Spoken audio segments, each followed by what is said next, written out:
Hello friends, Radhe Radhe. कैसे आप सब? उम्मीद है आप सब स्वस्थ होंगे और मस्त होंगे।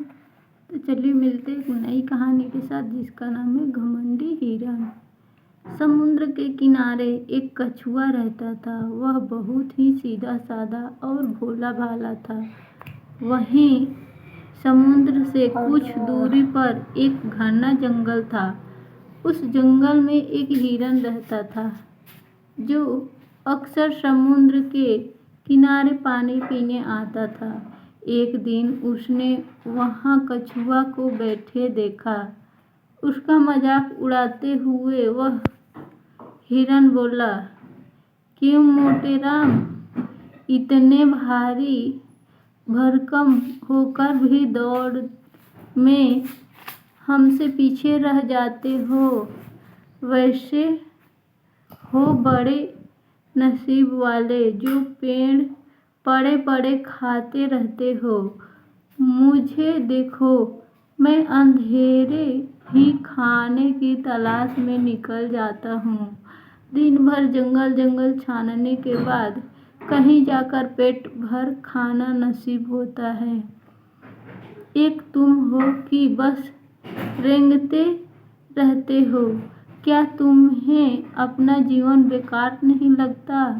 हिरन की बात सुनकर कछुआ दुखी होकर बोला, मेरे भाई, याद रखना, कभी किसी को कमजोर मत समझना। हो सकता है जिसे तुम मिट्टी समझो वही कल कीमती हो। अगर मेरी बात तुम्हारी समझ में आ रही हो तो मुझे यकीन है अभी नहीं, एक ना एक दिन जरूर समझ में आ जाएगी। कुछ दिनों बाद अचानक तूफानी बारिश हुई। चारों तरफ पानी ही पानी भर गया।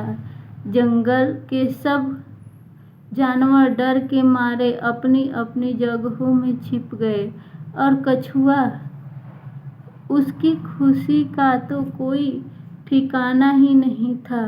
वह सोचने लगा कि आज जब हिरन आएगा तो मैं उससे कहूँगा, अब तुम इस पानी में तैर कर दिखाओ।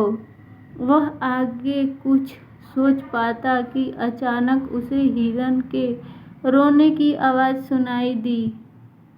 वह उस तरफ गया जहाँ से उसे रोने की आवाज़ आ रही थी।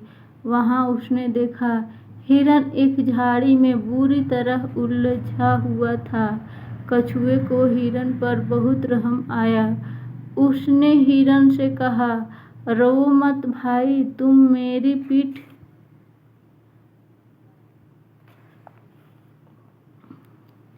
अपने आगे वाले पैर से कसकर पकड़ लो। हिरन ने वैसा ही किया।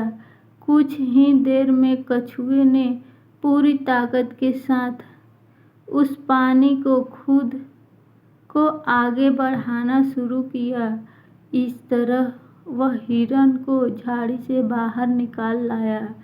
अब तो हिरन यह सोचकर बहुत शर्मिंदा था कि जिसे वह तुच्छ समझता था आज उसी के सामने हार गया।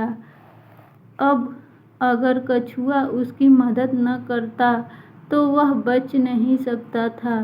कछुए से माफ़ी मांगते हुए हिरन बोला, मैं नहीं जानता था कि एक दिन तुम ही मेरी मदद करोगे। मेरी समझ में आ गया है, ईश्वर हर वस्तु को अपने हिसाब से बनाता है और यह भी कि कौन कब किसके काम आ जाए कुछ कहा नहीं जा सकता।